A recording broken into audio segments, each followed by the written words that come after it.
Bonjour. Bonjour Tom, bonjour à vous tous qui êtes avec nous. Bonjour. Je vois que vous êtes 4 groupes dans les participants. On est en train de vous envoyer des invitations pour nous rejoindre sur la scène de Livestorm. N'hésitez pas. Ouais. Vous ne devrez pas tarder à se connecter. Je vois qu'il y en a qui se préparent à nous rejoindre.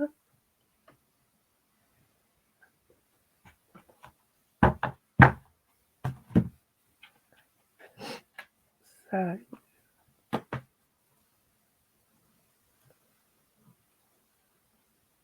Je vais tester, voir si le partage d'écran fonctionne en attendant. Ça marche.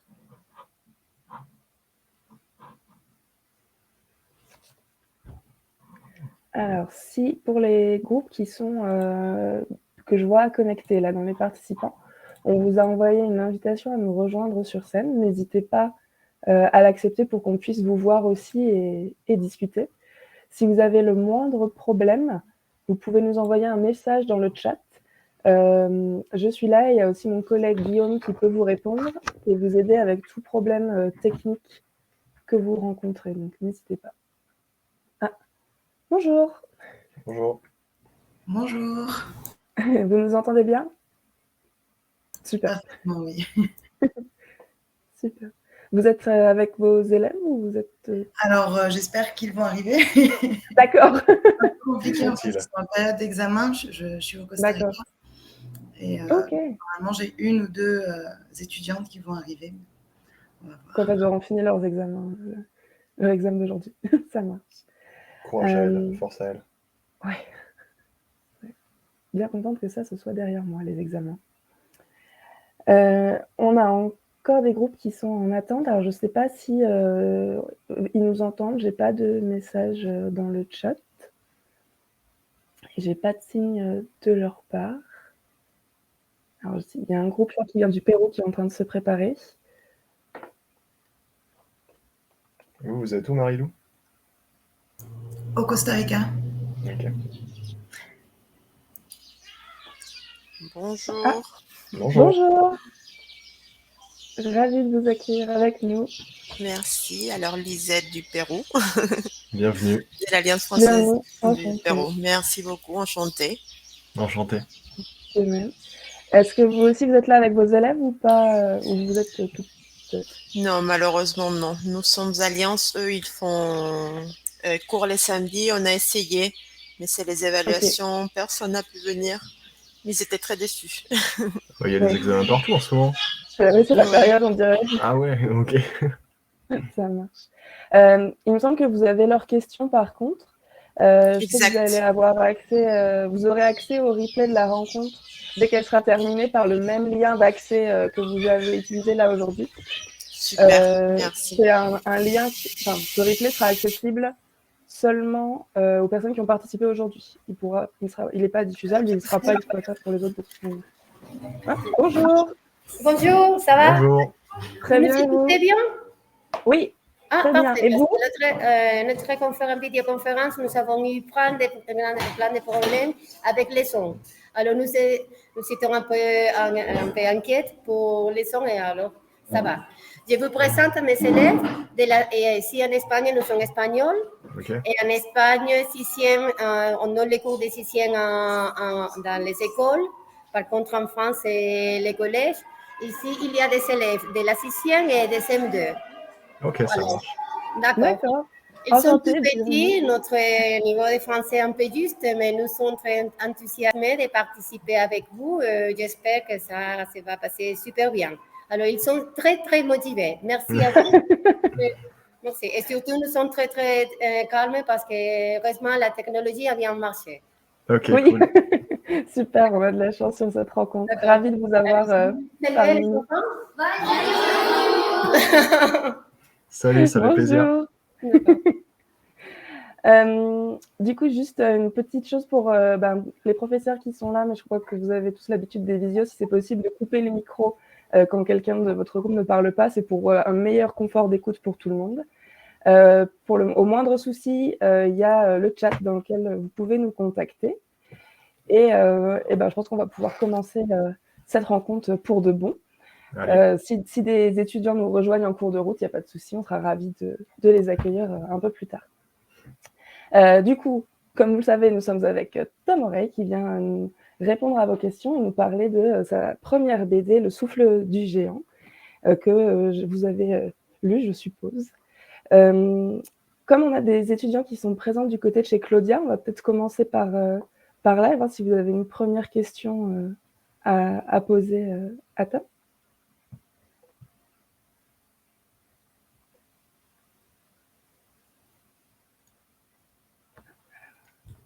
Est-ce que le micro remarche? Non. Normalement, en bas. Ouais, c'est bon. Vous posez la question? Oui, s'il y a quelqu'un, un élève dans votre groupe qui veut poser une question. Je partage l'activité avec une collègue qui s'appelle Claudia. Et c'est Claudia qui a fait l'inscription. Elle va venir. D'accord, ok. Et nous sommes des professeurs de français de notre école. Et c'est pour ça que j'étais... parce qu'ici, nous avons des problèmes avec les sons et nous sommes en train d'allumer les écouteurs. C'est pour ça. Ok, ça marche. Dans ce cas-là, faites-nous signe quand vous êtes prêts et que tout est opérationnel de votre côté. Oui. D'accord. Alors, les enfants ont des questions pour Tom. Donc, tu es préparé? Moi, je suis chaud, ouais, je suis chaud. C'est parti. Les enfants vont venir. Les premières questions, s'il vous plaît. Venez ici. Vous devez dire votre prénom, d'accord? Vous devez dire je m'appelle, je suis, d'accord, ouais? Mettrez-vous ici en face de l'image. Ouais, d'accord, voilà. Bonjour, je m'appelle Amalia. Bonjour. Non, c'est qui va lire la première question? Bonjour, je m'appelle Morgana. Bonjour, je m'appelle Christina. Salut. Bonjour. Commencez. Comment vous êtes inspiré pour l'histoire, les souffles du géant, pour les personnages, les endroits? Existent-ils vraiment? Ou vous vous êtes inspiré d'autres BD, des films, d'autres œuvres d'art? Alors, pour les inspirations, il y en a plein. Et elles sont pas toutes conscientes parce que, en fait, quand on crée des œuvres de fiction ou des films, des BD, des romans ou quelque autre forme d'art, on est tout le temps inspiré par tout ce qu'on lit, tout ce qu'on voit, tout ce qu'on écoute. Donc, il y a plein d'inspirations qui sont plus ou moins conscientes. Pour les œuvres, il y a des romans, il y a des jeux vidéo, il y a des mangas, en manga, il y a tous les shonen que je lisais quand j'avais votre âge à peu près, quoi, tous les Naruto, les One Piece, etc., où c'est souvent des histoires d'aventure avec des scènes d'action et de la magie. Après, en roman, c'est des trucs un peu plus difficiles à lire, mais La Horde du Contrevent, ou des œuvres de science-fiction d'Alain Damasio. Après, toutes sortes de films, des BD, la saga de Grimm de Jérémy Moreau. Donc voilà, tout ce que je lis, ça inspire forcément. Il y a peut-être des éléments récurrents que je réutilise. Par exemple, quand je revois ma BD un petit peu longtemps après avoir fini, là, quand je la regarde, je capte quelles ont été mes influences. Je vois les BD qui m'ont inspiré et l'héritage est clair, quoi. Et après, il y a aussi des questions, c'était les paysages. En fait, moi, j'aime beaucoup randonner en montagne et tout. Et pas que d'ailleurs. Par exemple, cet été, j'ai marché sur un sentier de randonnée le long de la côte en France, en Bretagne. Après, j'avais marché dans les Dolomites en Italie, donc c'est une chaîne de montagnes ça fait partie des Alpes en fait, c'est des pics hyper pointus. Et je me suis inspiré de ça, que ce soit un peu visuellement, donc pour toute la partie dans la BD qui se situe à la fin, où c'est vraiment du paysage montagneux, du paysage alpin. Et aussi pour les sensations, le froid, le vent, les grands espaces, les nuages qui peuvent venir sur nous et tout, les incidents météorologiques. Donc il y a en effet un petit peu toutes les œuvres de fiction, romans, BD, et aussi tout ce qui m'arrive, des trucs que j'ai pu voir dans la vie, et ce qui m'est arrivé à moi aussi. Cette histoire, elle parle deuil et tout, c'est des trucs qui me sont arrivés et je les retranscris dans la BD. Il y a un nouveau groupe qui nous a rejoint. Bonjour. Je ne sais pas s'ils nous entendent. D'accord. Alors, on pose la question suivante. Ouais, allez-y. Oui, d'accord. Les suivantes questions, tu te présentes, s'il te plaît. Bonjour, je m'appelle Carlos. Ma question c'est, pouvez-vous nous expliquer quelle est l'origine de super pouvoir de la famille d'Iri et de Sophie? Alors, c'est une question qu'on me pose beaucoup et en fait, j'ai pas la réponse. C'est vrai que quand j'ai écrit l'histoire, ça me paraissait acquis que c'était un monde dans lequel il y avait quelques personnages qui maîtrisaient une forme de magie, donc que j'appelle le souffle dans cette BD. Et il y a certains lecteurs qui se posent la question, qui sont en mode mais d'où sort cette magie? Et il y en a d'autres que ça dérange pas. Donc c'est vrai que moi je me suis dit que c'était un fait acquis, qu'il y avait de la magie dans ce monde et un petit peu dans ma tête, donc c'est pas explicité dans la BD. Peut-être que je me dis justement après du coup quand je vois ces réactions de gens que j'aurais pu expliquer pourquoi il y a cette magie qui existe, parce que en fait tous les éléments de l'univers de la BD sont pas forcément dans la BD.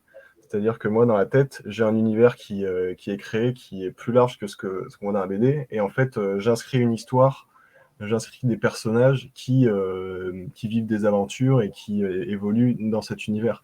Mais pour moi, le monde est plus large. Et donc, par exemple, pour moi, tout ce qui est magie souffle. Donc, il a le pouvoir des deux filles, de Iris et Sophia. Il est un peu du même ordre que le souffle du géant, c'est-à-dire une forme de chakra, une sorte de souffle de vie qui existe et qui existe dans ce monde et qui régit un petit peu, qui anime un petit peu les êtres vivants. Et donc, il est possible qu'il y ait certaines personnes qui développent des pouvoirs magiques par le biais de la maîtrise de ce souffle, et Sophia et Iris en font partie.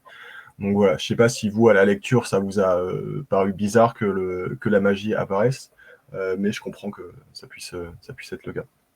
Et au-delà de ça, en fait, toute cette histoire de magie, de souffle, c'est un truc qui me permet de justifier un élément scénaristique dans l'histoire. C'est que Iris et Sophia, elles font leur voyage avec une carte, et cette carte, elles peuvent l'activer qu'en utilisant leur magie. Et Fagus, le mec qui les suit, lui ne maîtrise pas le souffle, donc il est obligé de suivre les deux sœurs pour pouvoir trouver les terres du Nord et trouver des géants. Donc c'était aussi un élément pour moi qui me permettait de justifier de faire que Fagus les suive et ait besoin d'elle pour arriver à cet endroit et pour tout le déroulé final de l'histoire, quoi, où il se bat avec Iris, etc. Donc voilà. Et puis aussi au-delà de ça, il y a l'aspect moi, comme je vous disais, mes influences, il y a Naruto dedans, il y a du chakra, il y a des pouvoirs magiques, Dragon Ball, etc.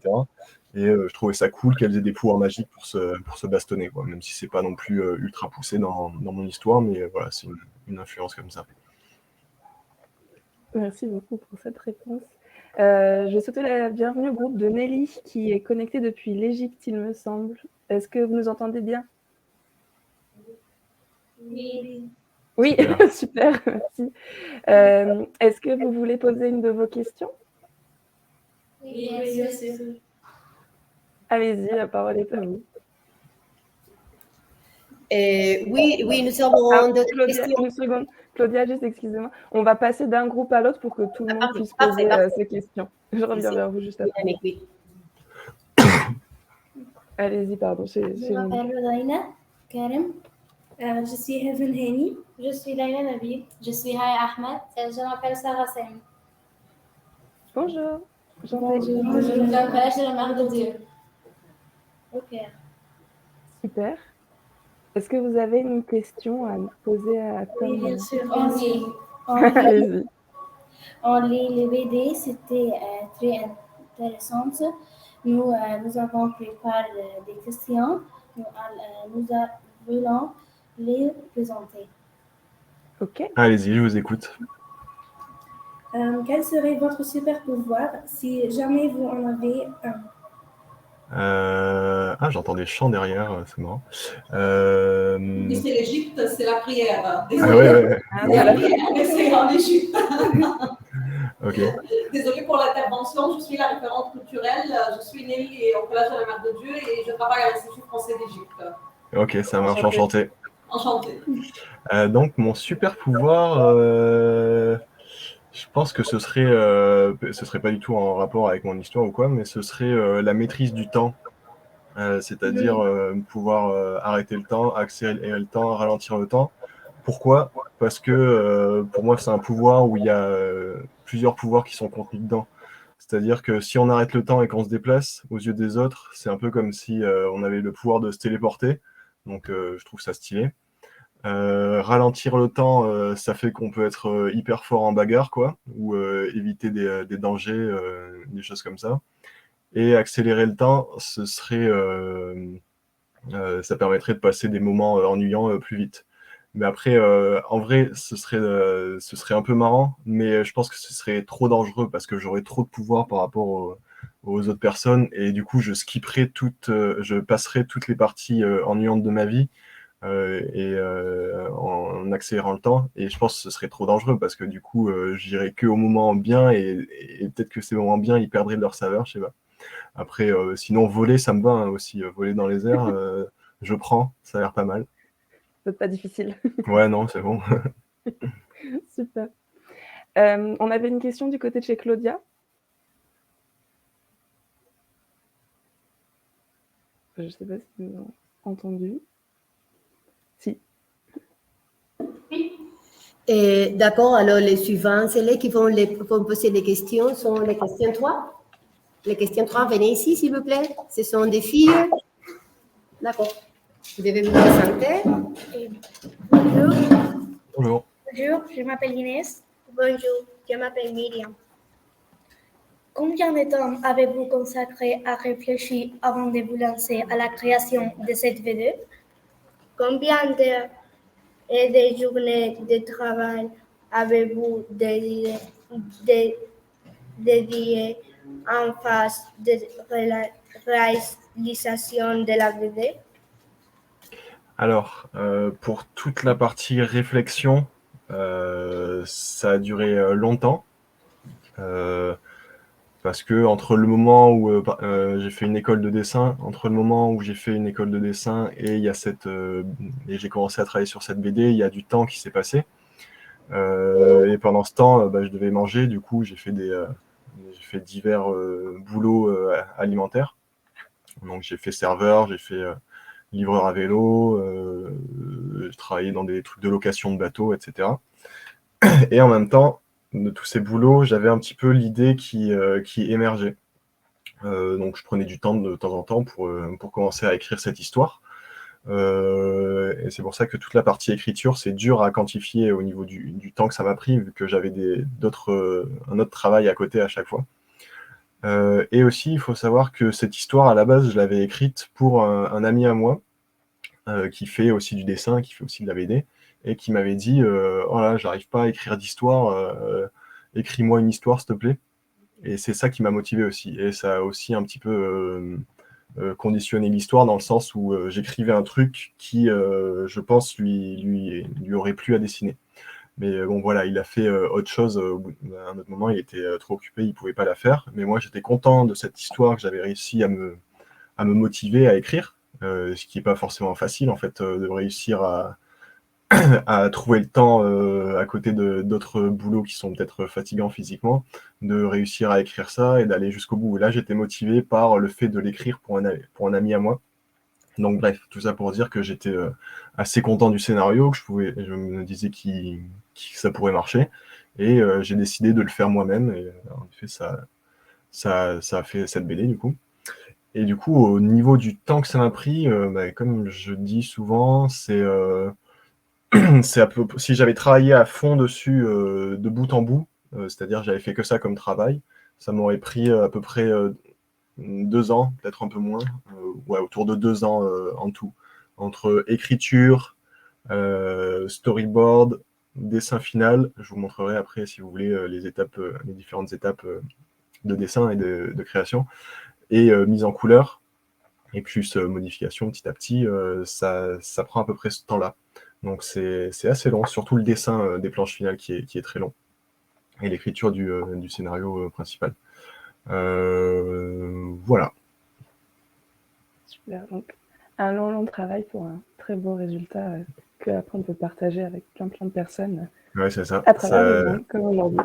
Il faut avoir la récompense après de pouvoir le partager avec des gens comme avec vous, après tout ce travail solitaire au bureau, quoi.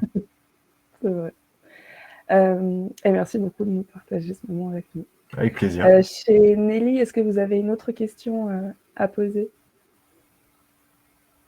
Il faudra juste rallumer votre micro. Une seconde, ouais. Oui. Une seconde. C'est bon, on vous entend. Depuis quand vous avez décidé d'écrire un BD? Du coup, cette BD, après mes études, je me disais, j'ai fait des études en rapport avec ça, avec la BD et tout, faut que j'en fasse une, quoi. Du coup, j'avais un peu toujours, comme je disais, pendant que je faisais des boulots à côté, un petit peu cette idée de faire ce projet-là. Et donc, depuis cette idée-là, elle est née, du coup, il y a 4 ans, 4-5 ans. 4 ans, ouais, 4 ans, à peu près. Voilà. Et devenir dessinateur de bande dessinée, c'était... Globalement, ouais, ça...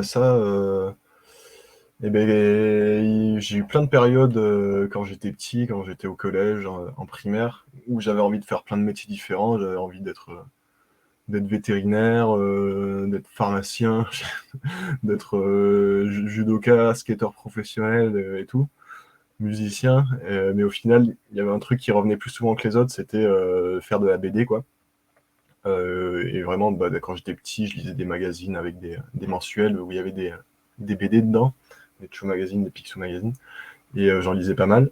Je lisais des Spider-Man, des mangas, tout ce qui me passait sous la main, quoi. Et j'étais un peu fasciné par ce truc, quoi, en fait, j'étais surtout fasciné, je crois, par le fait que chaque auteur, chaque dessinateur avait un style et un univers différent, et ça me faisait vriller dans ma tête, quoi. J'étais en mode, mais c'est une personne, ou alors très peu de personnes qui ont créé ce truc, et qui ont un truc, qui ont un style, un univers, une manière d'écrire qui les représente, et qui peuvent partager avec tout le monde pour les faire voyager, les faire réfléchir, les émouvoir, etc. Et je trouvais ça puissant, en fait. Et juste le fait de dessiner et tout, de pouvoir matérialiser un petit peu, même si c'est que en 2D, de pouvoir matérialiser un monde. Bon, après, on peut le faire de plein de manières différentes. On peut le faire avec des logiciels de modélisation 3D, on peut le faire avec des mots, on peut le faire avec des chansons, avec des sensations. Et moi, ce que je préférais, c'était le faire en dessin. Donc, j'ai eu toujours un petit peu cette passion qui était plus ou moins fluctuante, ça dépendait des périodes. Et après avoir fait le lycée, au début, je voulais être journaliste aussi, à la fin du lycée. Mais au final, ça n'a pas marché. J'ai pas été pris dans les écoles et les formations que je faisais ne me plaisaient pas. Du coup, je me suis dit que j'allais faire des formations de dessin à Toulouse et après à Paris, quoi, pour arriver jusque-là, quoi. Donc voilà, c'est depuis depuis longtemps que j'ai envie d'en faire. Et maintenant, j'ai envie d'en faire, mais j'ai pas envie de faire que ça. J'aimerais bien faire d'autres métiers à côté aussi, de l'artisanat éventuellement, des trucs où c'est plus en communauté, parce que le travail d'auteur de BD, c'est beaucoup de travail tout seul. Et du coup, il peut manquer un petit peu l'aspect social et l'aspect se défouler en bougeant et en changeant d'endroit, quoi. Mais bon, bref, voilà. Ok. Donc plein de choses à avoir pour la suite. Ouais, on verra. Génial. Alors juste parce que je sais qu'il y a des groupes qui vont peut-être voir le replay après. Lisette, est-ce que vous voulez poser une question de vos étudiants aussi? Est-ce que vous pensez, si je partage, l'audio va sortir parce qu'il y a 2 élèves qui ont fait une petite vidéo? On peut essayer, je suis pas certaine que ça fonctionne. Essayer? Essayer. Je vais voir. Partager. On entend plein d'oiseaux chez vous, c'est très joli. C'est charmant. Alors, J'espère qu'on va pouvoir le regarder.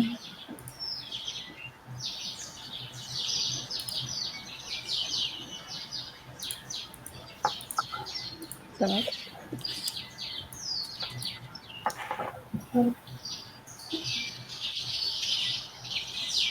Vous l'avez sous la main ou est-ce que... Cette valeur semble non valide, elle me dit. Ok. Bon, tant pis, je vais poser la question. Alors, moi, c'est Lisette Berrios et nous faisons des ateliers de lecture avec les enfants qui apprennent le français ici à l'Alliance française de Lima. Donc, les questions de l'atelier de vendredi, c'était justement les vidéos. Maria Fernanda, de 10 ans, elle a 10 ans, elle demande pourquoi vous avez choisi une pierre de vie et pas un autre objet. J'ai choisi une pierre de vie. Déjà parce qu'il y avait le côté pratique au niveau de, quand je racontais l'histoire, d'avoir cette petite pierre, ce pendentif qui se met autour du cou de Iris principalement.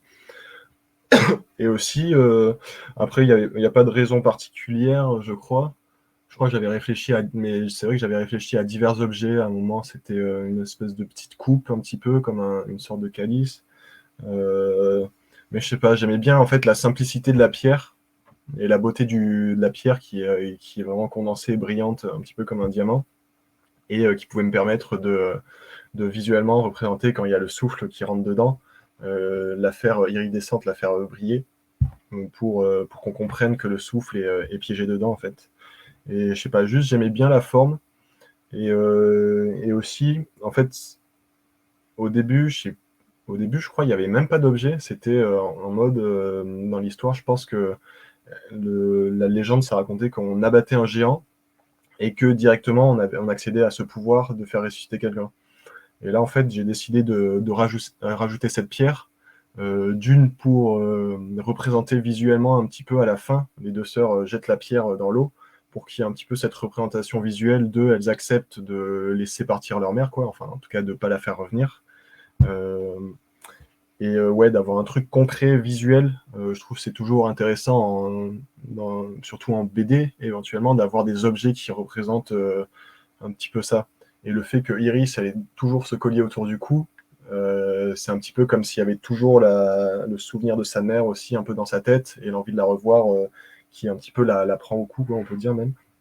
Et pour donner d'autres exemples de caractérisation par les objets, il y a un petit peu Sophia, la petite sœur, qui a un petit carnet en fait qui appartenait à la mère, où il y a des indications botaniques et tout.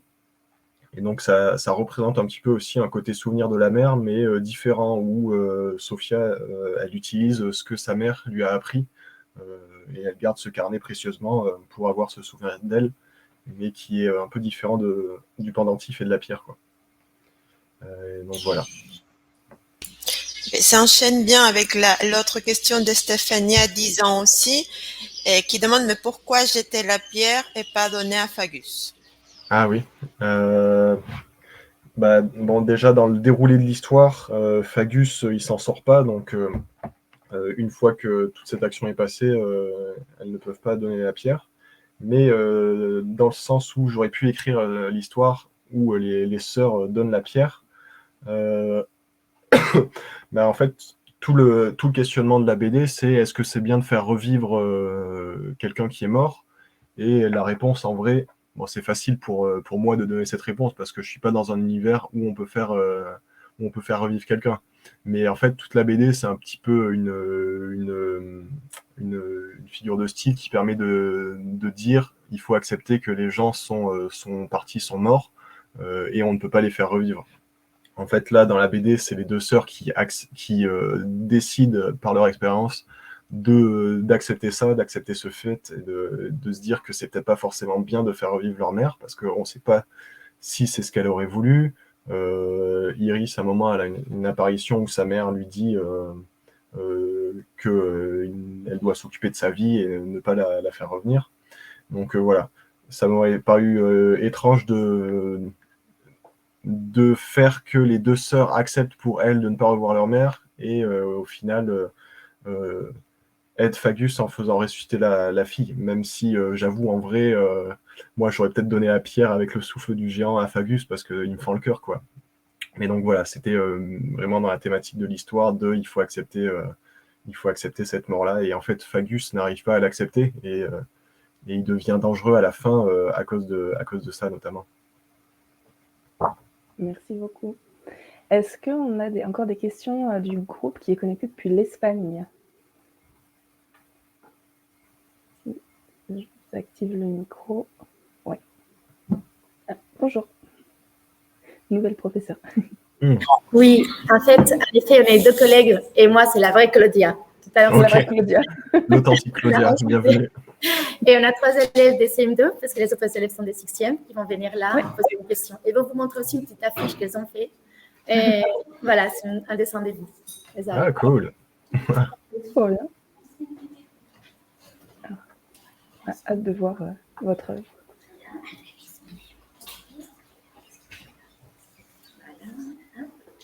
Donc, vous montrez l'affiche à Tom. Voilà, comme ça. Donc, voici l'affiche qu'elles ont fait de Tom. Le soufflet de géant. Je suis née à Agen, France. Ouais. J'ai 24 ans. Ah non, j'ai plus 24 ans depuis longtemps, j'ai 27 ans maintenant. Il y a des fausses informations qui circulent sur Internet, c'est bon ça. Ok, bon, d'accord. Vous avez quel âge en fait? 27. Ok, bon, on a 3 ans de retard, désolé. Oui, ça va. On va se rattraper avec la question qu'elles vont vous poser. Voilà. Allez-y, je vous écoute. Bonjour, je m'appelle Susanne. Bonjour, je m'appelle Martina. Bonjour, je m'appelle Allegra. Quand vous êtes petit, vous imaginez que vous devez écrire des BD. Seulement Susanna maintenant, Susanna pas toute seule. Et quand vous êtes petit, vous imaginez que vous deviendrez écrire des BD. Que je ferai des BD, c'est ça? Oui. Des DVD, oui, voilà, que vous ferez des DVD, que vous serez écrivain de DVD. Ah oui. Bah, c'est un peu ce que j'expliquais tout à l'heure. Ouais, il y avait il y avait beaucoup de moments où je disais que je voulais être BD-deur, je disais, donc faire des BD. J'avais inventé ce métier, enfin ce mot quoi. J'ai pas inventé le métier, mais je disais que je voulais être BD-deur parce que je croyais qu'on disait comme ça. Et oui, donc voilà, quoi, quand j'étais enfant, il y avait beaucoup de moments où je voulais faire de la BD, comme j'ai dit tout à l'heure. Super, des passions qui deviennent réalité. Ouais, c'est ça. Donc pour les dessinateurs de votre affiche qui le poursuivent dans cette voie, ouais. ça les intéresse. Après, si j'ai un conseil, c'est de... Enfin, je trouve... Non, ça dépend des personnes, mais quand on fait de l'art, ou qu'on crée des histoires, je trouve ça toujours bien de ne pas faire que ça à 100% et d'avoir que ce soit d'autres métiers à côté ou bien sûr des passions, quoi, mais sortir des cercles habituels où on peut s'enfermer, rester que avec des artistes. Et du coup, faire vraiment beaucoup de choses à côté parce qu'on a besoin en fait de vivre des choses et de capter d'autres choses de la société que après on pourrait le dire pour tous les métiers, hein, pour la politique ou pour n'importe quoi, mais c'est toujours hyper intéressant d'avoir une vue globale de ce qui nous entoure, de s'intéresser à plein de trucs, quitte à faire d'autres choses à côté, quoi. Merci pour le conseil. Voilà, au passage, je lâche ça. Un petit peu de sagesse, c'est parti. Est-ce que chez Nelly, on a d'autres questions? Alors pareil, il faudra juste réactiver le micro si vous en avez. J'ai une question de votre avis. Est-ce que Sophie avait raison d'essayer de débarrasser de Pierre sans avertir sa sœur ou elle devait réagir avec d'autres façons? Alors je suis désolé, ça a bugué un peu, j'ai pas entendu le début de la question. De votre avis, est-ce que Sophia avait raison d'essayer de débarrasser de Pierre sans avertir sa sœur ou elle devait réagir avec d'autres façons? Ah, ok. Ah, c'est une bonne question, on ne me l'a jamais posée, je crois. Est-ce qu'elle a eu raison de faire ça? Bah, je pense que c'est compliqué parce que si, imaginons qu'elle avait réussi à la jeter et qu'il n'y avait pas eu Fagus qui serait intervenu, en fait, c'est pas sûr que Iris aurait été très contente et peut-être qu'elle aurait juste été en mode colère de ça et elle n'aurait pas eu toute la phase d'acceptation qu'il y a dans le déroulé là de la BD, quoi. Après, je pense peut-être qu'elle a raison dans le fait qu'au final, si elle s'en était débarrassée, bah, ça aurait annihilé le besoin d'aller chasser un géant. Et donc, le besoin de se mettre en danger comme ça, de Iris, elle ne serait sûrement pas mis en danger. Elle l'aurait sûrement très mal pris et vécu difficilement. Mais au moins, elle n'aurait pas eu le danger de risquer de se faire attaquer par un géant. Après, du coup, bon, moi, vous connaissez ma réponse à est-ce qu'elle a eu raison de ne pas ressusciter quelqu'un. Et en fait, c'est une action pour empêcher ça, parce que Sophia, elle a compris avant Iris que il fallait pas forcément, c'était pas forcément la bonne chose à faire que de ressusciter sa mère. Elle l'a compris notamment par sa réflexion personnelle, son caractère, mais aussi par un moment, elle tombe dans l'eau, elle est au contact d'un groupe qui vit au bord de l'eau, qui a une philosophie de vie et une culture, une spiritualité très différente et un rapport à la mort différent, et qui lui apprennent des choses comme ça. Et donc, en fait, le fait qu'elle veuille se débarrasser de la pierre, je trouve qu'il est justifié. Après, c'est vrai que c'est une autre histoire si sa grande sœur aurait accepté et aurait pu faire son deuil après, peut-être pas, mais en tout cas, ça les aurait sûrement leur aurait évité beaucoup de dangers, quoi. Mais c'est une bonne question, merci. Merci beaucoup pour cette question. J'ai le groupe de Sylvia qui n'arrive pas, qui n'a pas une bonne connexion assez pour venir avec nous sur scène et qui m'a envoyé ces questions. Donc je vais, dans un très beau tableau d'ailleurs. Donc je vais poser celle de Daniela, Juliana et Maria à leur place. Donc vous parlez du deuil et de la sororité dans ce livre. Donc vous avez choisi le genre un peu du fantastique et un récit d'aventure pour l'exprimer. Et pourquoi avoir choisi ce genre? J'ai choisi ce genre parce que, en fait, j'avais deux envies en faisant Le Souffle du Géant, c'était de parler du deuil et de faire une aventure qui soit divertissante. Donc, en vrai, je pense que si j'avais juste fait un truc de deuil, ça aurait été un petit peu trop lourd. Et donc, j'avais envie d'agrémenter ça de magie, d'univers fantastique, fantasy plutôt, et de magie, d'action, de choses qui n'existent pas dans notre monde pour créer un imaginaire autour de ça. Et en plus, les deux se complètent, parce que du coup, j'ai expliqué, le souffle, c'est cette force vitale, et en fait, elle est représentée visuellement dans la BD. On comprend ce que c'est une espèce de chakra, une espèce d'énergie, et elle est liée à plein de trucs différents, à la force magique des deux sœurs, au fait de pouvoir ressusciter quelqu'un. Donc les deux, en fait, sont entremêlés, le fait que ça parle de deuil et que ce soit un univers de fantasy avec de la magie. Et aussi, comme je disais, en fait, à la base, c'était une histoire que j'avais écrite pour quelqu'un d'autre qui devait la dessiner. Et typiquement, le genre de truc qu'il aime, c'est des histoires avec des personnages jeunes qui vivent des aventures et où il y a de la baston, quoi. Donc il y avait aussi cet aspect-là. Mais c'est aussi un univers qui me touche, quoi. Moi, je trouve ça marrant de créer son univers, de créer ses règles, et de faire un truc qui n'existe pas forcément et qui fait quand même écho à ce qu'on vit. En fait, pour rester sur le deuil, donc ça fait forcément écho à ce qu'on vit, et comme j'ai expliqué, le souffle, ça existe dans la BD pour pouvoir réfléchir, nous, dans la réalité, à notre rapport à la mort. Mais après, il y a d'autres petits trucs, par exemple, la mère, elle travaille, son travail, c'est un espèce de travail chelou où elle cueille des fleurs un peu à la chaîne dans un espèce de système qui s'inscrit dans quelque chose qui ressemble à du capitalisme, comme nos modes de production à nous, quoi. C'est-à-dire on lui demande de beaucoup travailler, son travail est dangereux, et quand elle se blesse, elle est rejetée de ce système de travail, et elle peut plus s'intégrer dans la société. Donc il y a aussi, et même si c'est un truc imaginaire, le truc où elle travaille, c'est qu'il récupère des fleurs pour créer une sorte d'élixir ou de parfum, on ne sait pas exactement, mais ça pourrait être l'équivalent de travailler à la chaîne dans des usines chez nous, où on se blesse et du coup on revient un peu, on tombe un peu en marge de la société si on est inapte, si on est handicapé ou quoi. Donc voilà, ça permet de parler de notre monde en passant par d'autres biais, en le faisant de manière différente, et de le faire de manière agréable, quoi. C'est pour ça que j'ai créé tout cet univers. Super, merci beaucoup pour cette réponse. Est-ce que du côté de Claudia, on a encore des questions?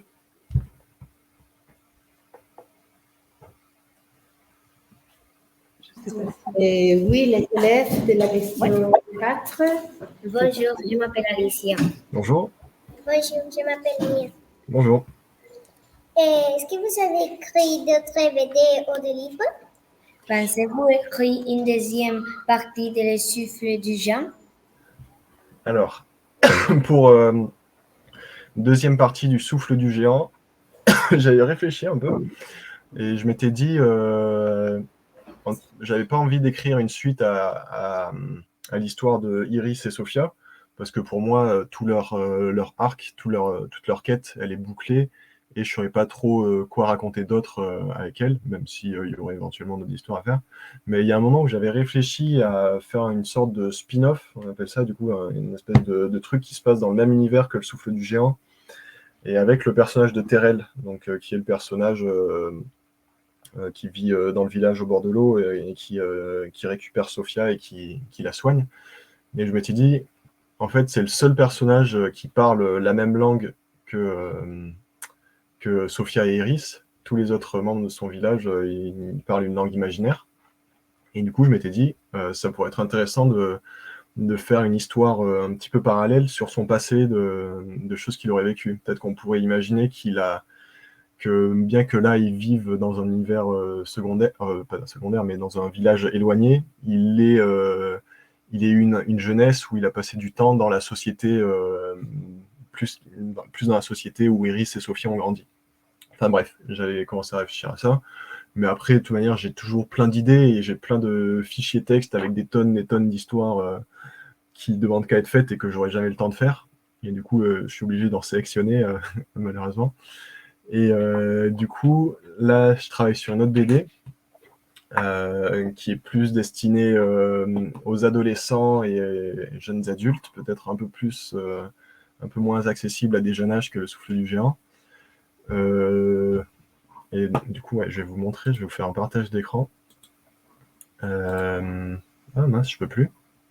Ah, il y a écrit, quand je veux partager l'écran, il y a écrit « La scène est pleine ». Ah, c'est qu'on est trop nombreux dommage. sur scène. Ok. Bon, bref. Est-ce que je vais faire quelque chose de pas gentil? Est-ce que je peux sortir soit Lisette, soit Marie-Lou et vous faire remonter juste après le partage? Ouais, ça marche. Merci beaucoup. À tout de suite. Voilà. Donc, ça devrait pouvoir marcher. Ok. J'ai pris la première qui a dit oui. C'était complètement. Ah non, ça marche toujours pas. Ça marche toujours pas. Ça m'est toujours pareil, la scène pleine. Ah, c'est dommage. Désolé. Ouais, bon, comme ce matin, je vais vous expliquer. Ah, vous avez sorti quelqu'un. Ah là, je peux. Alors, hop, partager. Est-ce que vous voyez mon écran là? Ça charge. Oui, on voit. Ok. Alors, le prochain projet, il est là. En fait, ce projet, du coup, c'est une histoire avec une adolescente qui s'appelle Ellie, qu'on voit là, qui vit en fait, cette histoire, elle se passe dans un univers réel, plus réaliste que le Souffle du Géant, donc dans une ville, en fait. Et en fait, elle va au lycée, c'est un peu un personnage timide, qui n'a pas beaucoup d'amis, qui est un peu rejeté, qui a des difficultés socialement, qui se sent mal. En fait, un jour, elle va aller au lycée, et toute la BD se passe en une journée. Donc on suit la journée, un petit peu cette journée. Et en fait, il va commencer à se passer des choses étranges, c'est-à-dire que là, on voit c'est le lycée qui commence à se fissurer, des choses étranges qui apparaissent et qui créent des explosions.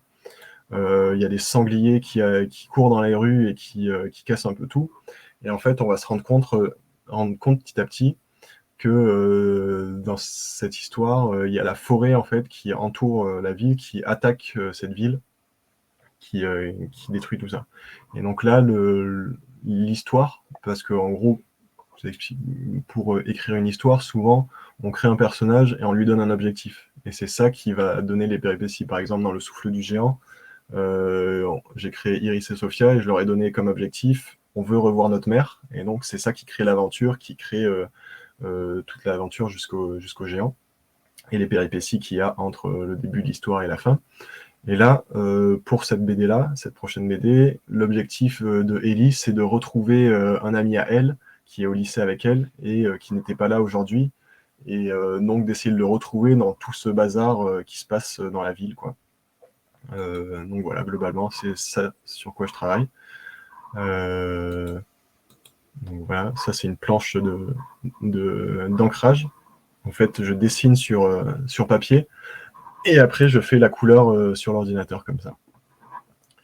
Donc voilà pour le prochain projet. Mais ça, c'en est que au début en fait.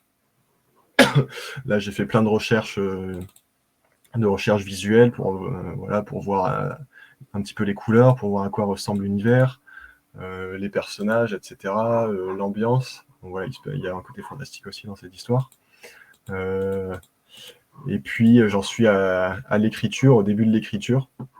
Enfin, au début, j'ai toute l'histoire globalement en tête, mais il faut quand même que je finisse d'écrire les dialogues et tout.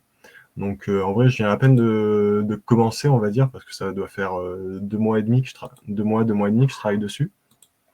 En fait, entre le souffle du genre et ça, j'ai fait d'autres projets. J'ai fait des projets où j'ai juste fait le dessin et pas écrit l'histoire. Et là, c'est de nouveau un projet où j'écris le scénario et je fais le dessin.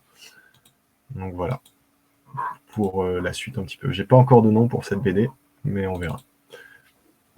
Merci beaucoup de nous avoir montré tout ça et puis de nous avoir partagé les étapes de développement d'un projet. C'est super de pouvoir... Et je peux montrer éventuellement, tant que j'y suis, les différentes étapes, par exemple pour le souffle du géant. Oh bah oui, pourquoi pas. Hop, atelier. Alors en fait, moi d'abord, je travaille... je pense que ça a commencé comme ça, ouais. Des recherches dans des carnets. En gros, j'avais une idée de base qui était, je voulais faire une histoire avec des géants, parce que j'aime bien dessiner les géants.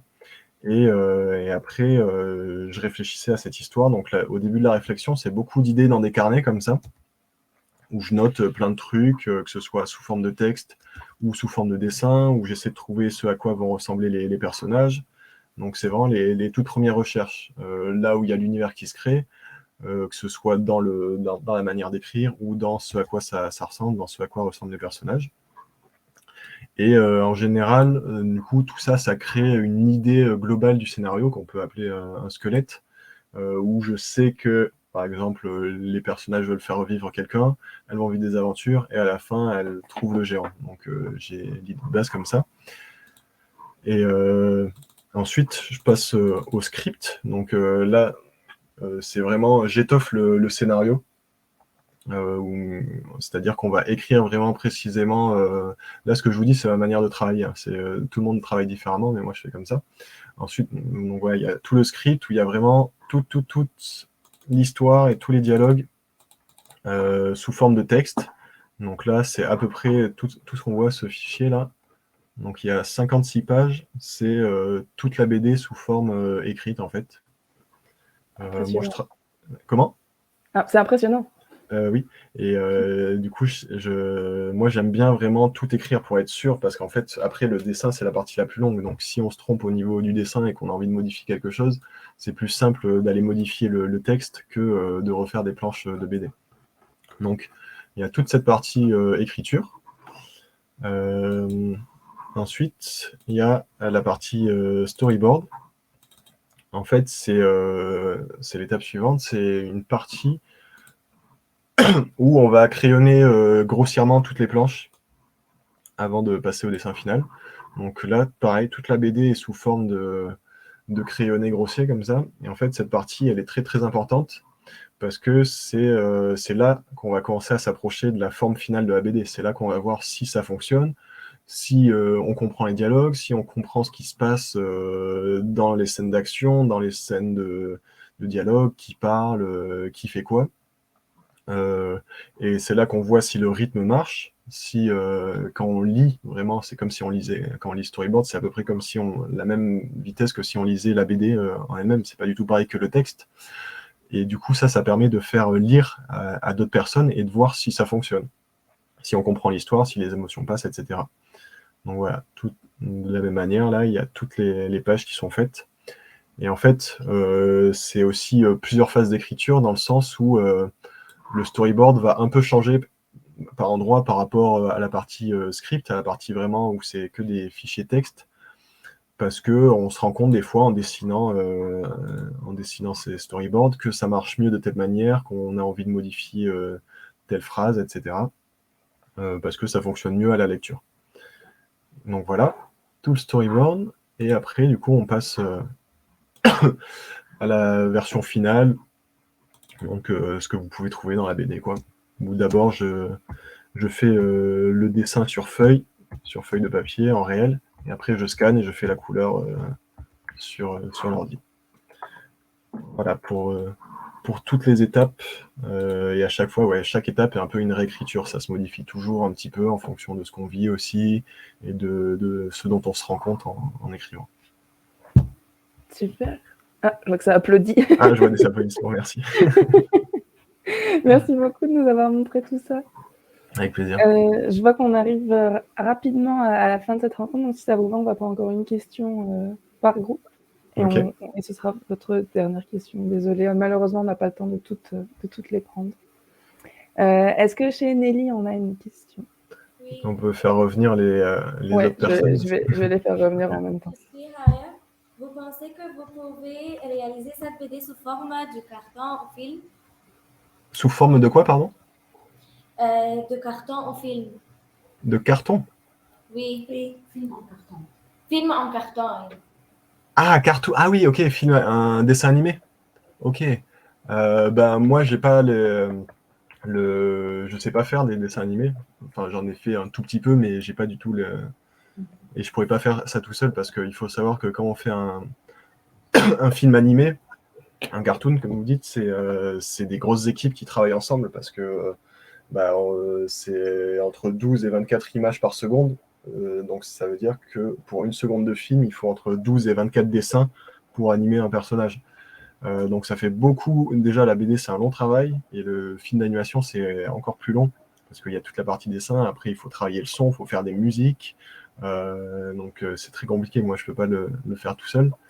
Et après, j'adorerais que ma BD soit faite en film d'animation, ce serait trop bien, mais je pense qu'ils adaptent les adaptations en film animé, c'est vraiment pour les BD qui se vendent beaucoup, parce que il faut qu'ils soient sûrs, ça coûte très cher à réaliser un film, il faut qu'ils soient sûrs qu'après il y ait les entrées et que ce soit un succès, donc c'est vraiment les BD les plus connus qui sont adaptés en film généralement. On va croiser les doigts pour voir cette adaptation. Ouais, mais en vrai, en plus, à un moment, j'avais commencé à faire des petites animations au moment où la BD était sortie, parce que je m'étais dit, je pourrais faire des petits teasers, mais des animations très courtes de 5 secondes. On verrait les personnages avec du vent dans les cheveux, etc., pour teaser la BD, mais j'avais commencé, c'est trop de travail. J'ai vite arrêté, quoi. J'ai une opinion. Vous avez écrit l'élection présidentielle. J'ai beaucoup aimé, puisqu'elle concrétise l'idée des réfugiés qui existent dans notre temps, l'Italie et la France maintenant. Alors, si ça vous ennuie pas, on va rester sur des questions sur la bande dessinée. Et comme vous avez déjà eu votre dernière question, je vais passer à un autre groupe. Désolée, on n'a pas le temps de prendre les questions. Toutes les questions, il y en a beaucoup trop. Est-ce que, Marie-Lou, vous avez une question peut-être à poser au nom de votre groupe? Oui, en fait, on a rédigé les questions cette semaine. Donc, j'ai des étudiants adolescents entre 14 et 17 ans. Et ils se demandaient pourquoi le choix de ces couleurs, en fait. Quelles couleurs étaient les plus dominantes? Est-ce qu'il y avait une signification? Il y a beaucoup de passages où j'utilise beaucoup de couleurs rosées, rouges et bleues. Et en fait, ça fait écho aux deux personnages. Donc Iris, qui elle, sa couleur c'est plutôt le rouge, donc que ce soit avec sa cape ou avec sa magie, et Sophia, elle, sa couleur c'est plutôt le bleu. Et ça, c'est un peu un truc le rouge, c'est un petit peu le côté plus rentre-dedans d'Iris, qui est plus celle qui mène la barque, qui est la grande sœur. Et le bleu, c'est plus un truc calme et tout, vu que Sophia, elle est plus réservée, et qu'elle va devoir s'affirmer dans l'histoire. Et donc, ça se retrouve à divers endroits. Et c'est aussi des couleurs que j'apprécie particulièrement. Je trouve qu'elles vont bien ensemble. Dans toutes ces parties, à la fin, c'est un petit peu pareil aussi, avec le ciel rose, les coups de feu très chauds, et la neige et le géant qui sont violets et bleus. Après, je me suis pas imposé cette gamme. C'est venu naturellement en travaillant, en faisant la couleur sur mon ordi. Je trouvais que ça allait bien ensemble, et c'est des trucs que j'aime bien. Les couleurs sont pas forcément ultra réalistes, sauf ça dépend des endroits, hein. Oui, quoique.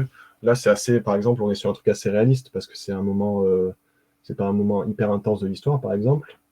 Et quand on va aller sur des moments plus intenses, il y aura peut-être plus de contraste. Par exemple, toute la partie où il y a l'incendie dans la forêt, c'est pareil, du bleu sombre nuit, contrasté avec du rouge qui implique le danger, etc., et l'urgence de la chose.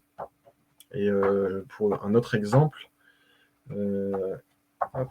c'est le moment où il y a déjà où il y a il y a le géant qui s'effondre, il y a une espèce de couleur qu'on voit un peu nulle part ailleurs dans la BD qui est du vert comme ça. Donc c'était vraiment pour montrer le caractère singulier de cet événement, de quelqu'un qui réussit à abattre un géant, enfin le fait qu'il y ait un géant. Et après, même toute cette partie-là, elle est un peu onirique, avec la mer qui apparaît. C'est désolé, on voit pas très bien sur la caméra, mais c'est des couleurs bleu, vert, un petit peu acide, un petit peu néon, avec du rose, pareil, assez flashy. Je trouvais ça intéressant d'avoir un truc un peu irréel comme ça pour appuyer cet élément. Donc voilà, ça dépend de chaque partie. Merci beaucoup. Merci.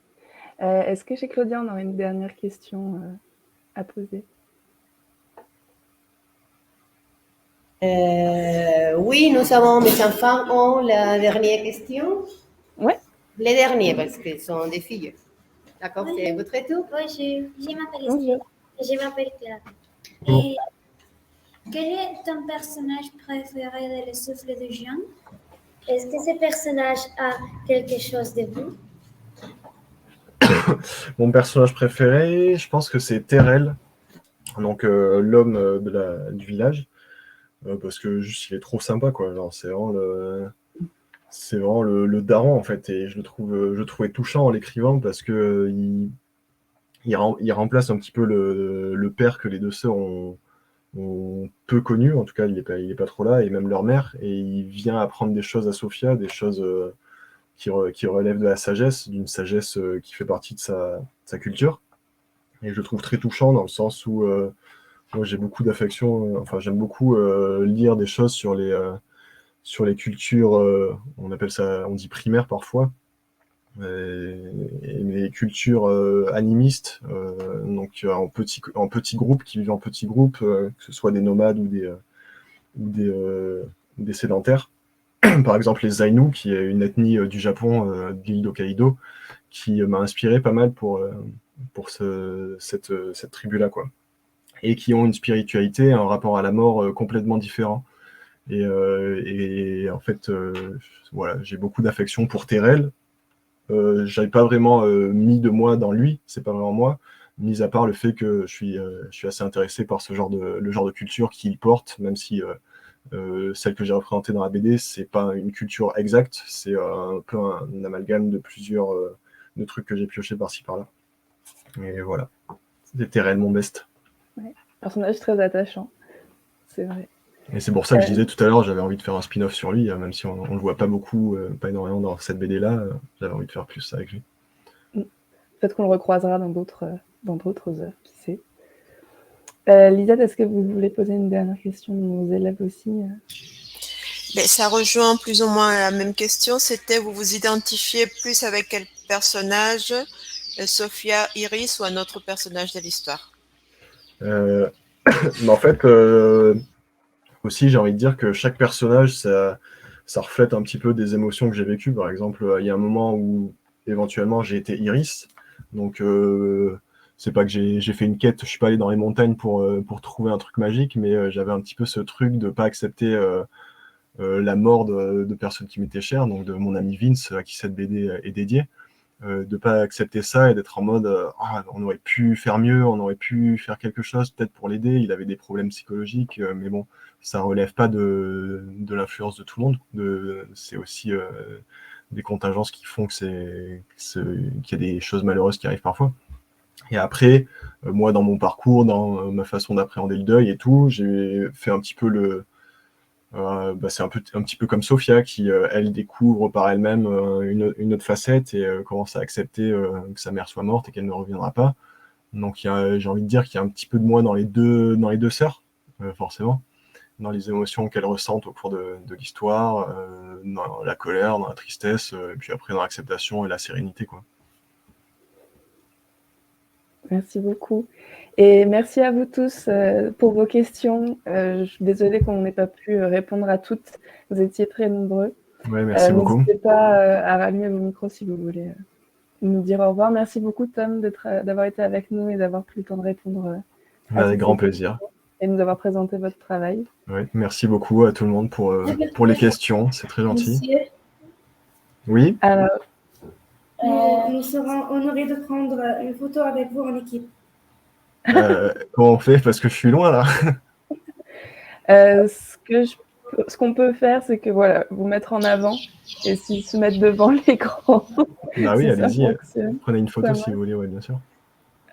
Hop, c'est parti pour une petite photo si vous voulez. Vous restez comme ça, du coup, je sais pas ce que. Chez Nelly, vous nous dites comment ça se passe?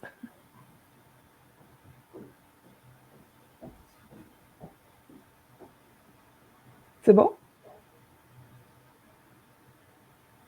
Bon, bah écoutez, on va partir du principe que c'est bon. J'espère. Pas de nouvelles. Merci beaucoup en tout cas. Très bonne journée à tout le monde. Et, merci beaucoup à tous. Merci, à bientôt. Merci. Merci pour votre histoire. Merci. Merci.